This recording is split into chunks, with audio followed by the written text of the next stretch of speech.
Hai, Assalamualaikum teman-teman. Jumpa lagi di Matin Kecil Channel ya. Channel yang senantiasa menceritakan kisah-kisah nyata dan indah yang pernah terjadi sepanjang sejarah. Kali ini kita akan menceritakan sebuah kesetiaan paling indah sepanjang sejarah.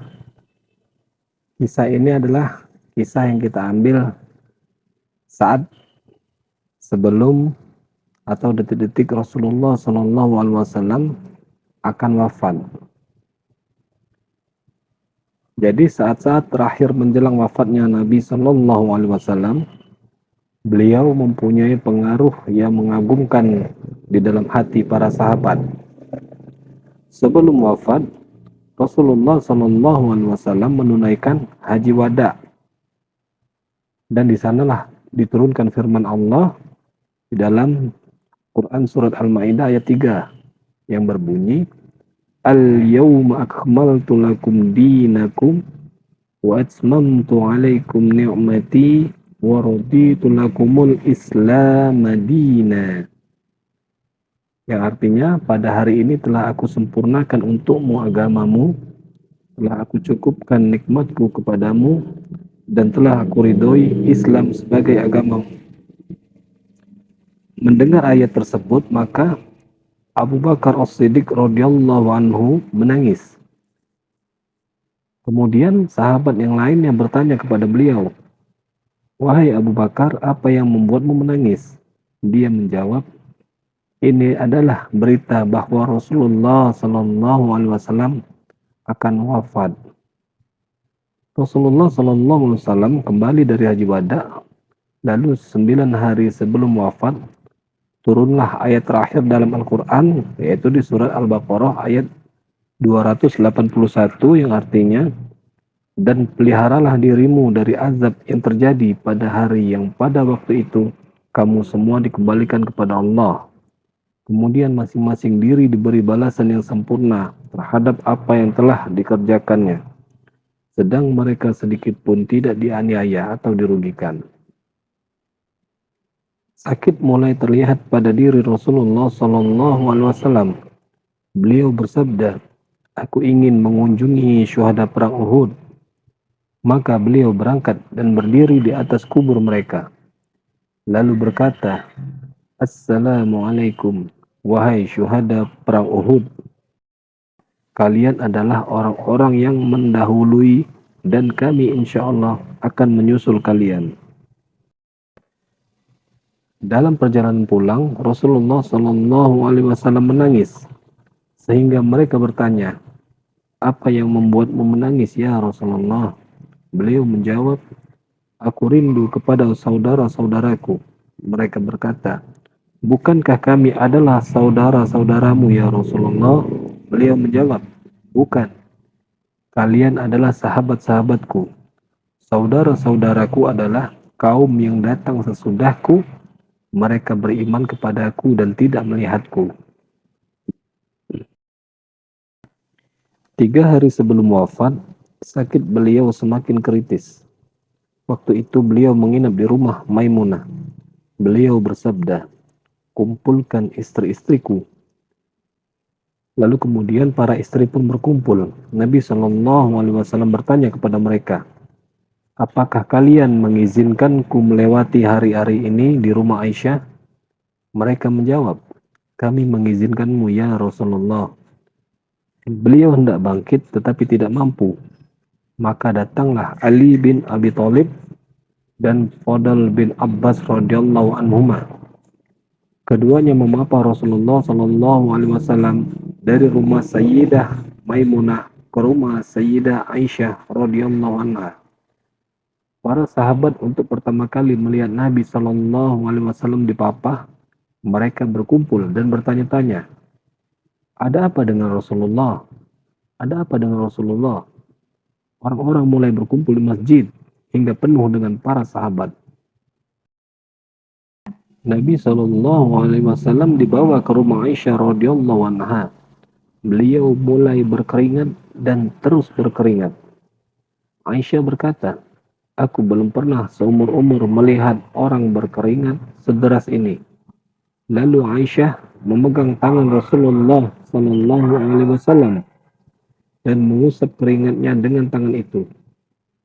Mengapa dengan tangan Rasulullah Sallallahu Alaihi Wasallam dan bukan dengan tangannya sendiri? Aisyah menjelaskan, tangan Rasulullah Sallallahu Alaihi Wasallam lebih baik dan lebih mulia dari tanganku. Karena itu aku mengusap keringatnya dengan tangannya, bukan dengan tanganku. Ini merupakan penghormatan kepada Nabi Sallallahu Alaihi Wasallam. Aisyah radhiyallahu anha berkata, aku mendengarnya berkata, La ilaha illallah, kematian mempunyai sekarat. La ilaha illallah, kematian mempunyai sekarat. Terdengar suara gaduh dari masjid. Nabi Sallallahu Alaihi Wasallam bertanya, ada apa? Aisyah menjawab, orang-orang mengkhawatirkanmu ya Rasulullah. Nabi Sallallahu Alaihi Wasallam berkata, bawalah aku kepada mereka. Beliau hendak berdiri, tetapi tidak bisa. Maka beliau disiram air 7 kali agar sadar.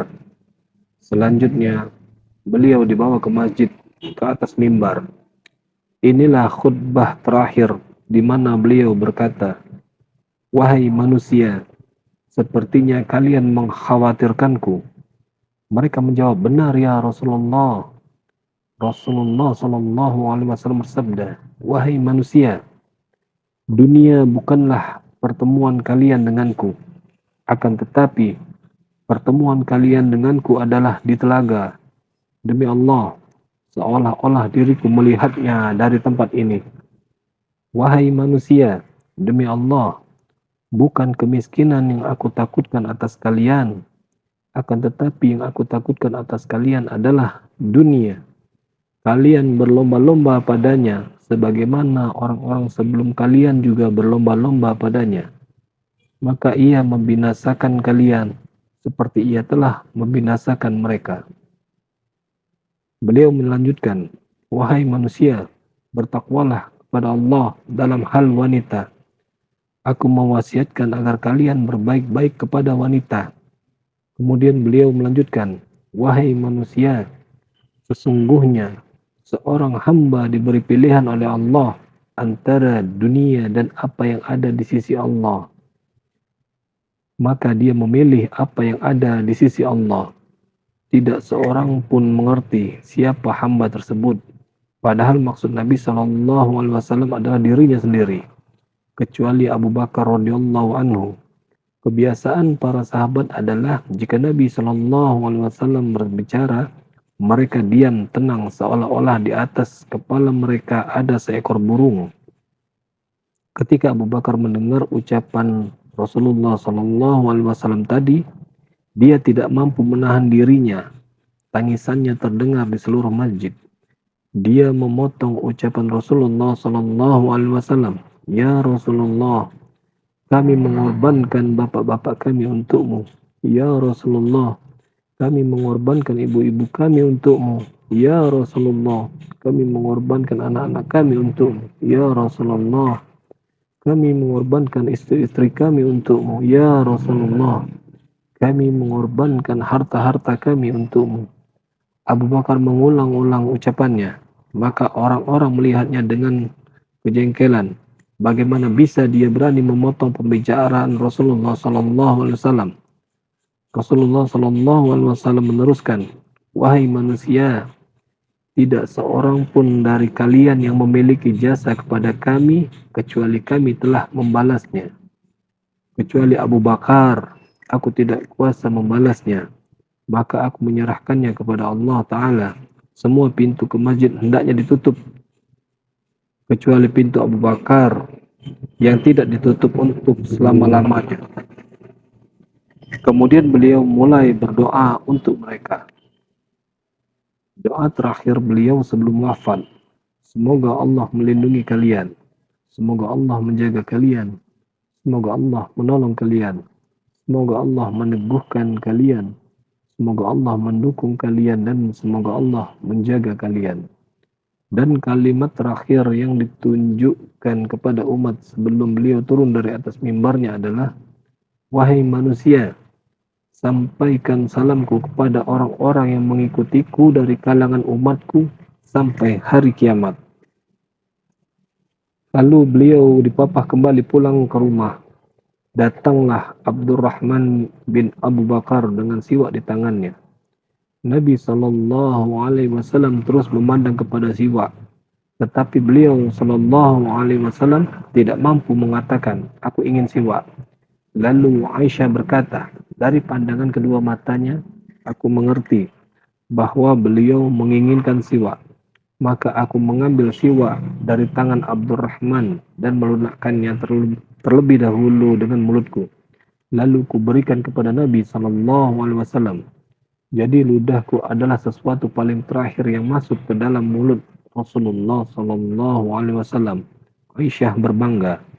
Di antara anugerah Tuhanku kepadaku adalah terkumpulnya ludahku dan ludah Nabi SAW sebelum beliau wafat. Putrinya Fatimah radhiyallahu anha datang. Dia menangis pada waktu itu. Dia menangis karena dia terbiasa setiap kali datang kepada Nabi.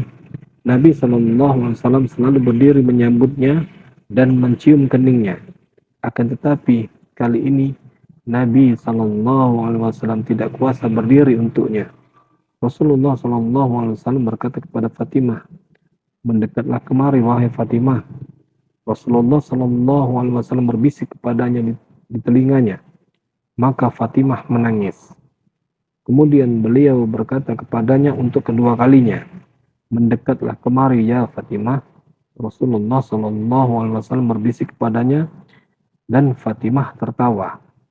Setelah Rasulullah SAW wafat, Fatimah ditanya tentang hal itu.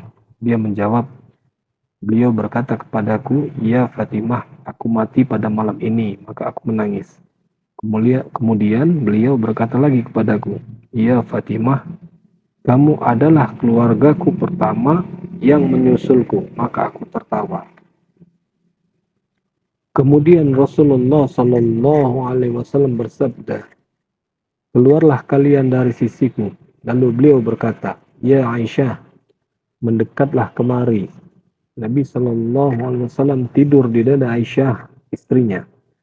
Aisyah radhiyallahu anha berkata, beliau mengangkat tangannya ke langit dan berkata, "Tetapi Rafiqul A'la." Dari ucapannya ini Aisyah mengetahui bahwa beliau diminta untuk memilih antara kehidupan dunia atau Rafiqul A'la. Malaikat Jibril datang kepada Nabi SAW dan berkata, "Malaikat maut berdiri di pintu. Dia minta izin untuk datang kepadamu, padahal dia tidak pernah meminta izin kepada siapapun sebelummu." Nabi SAW menjawab, "Izinkan dia masuk, wahai Jibril." Malaikat masuk dan berkata, "Assalamu alayka ya Rasulullah. Allah mengutusku dan aku memberimu pilihan antara di dunia atau kembali kepada Allah." Nabi SAW menjawab, tetapi Rafiqul A'la.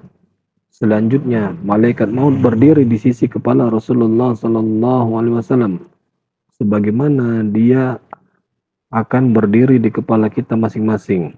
Dia berkata, "Wahai ruh yang baik, ruh Muhammad bin Abdullah, keluarlah kepada ridho dari Allah dan keridoannya, sementara Rabbku meridhoinya dan tidak memurkainya."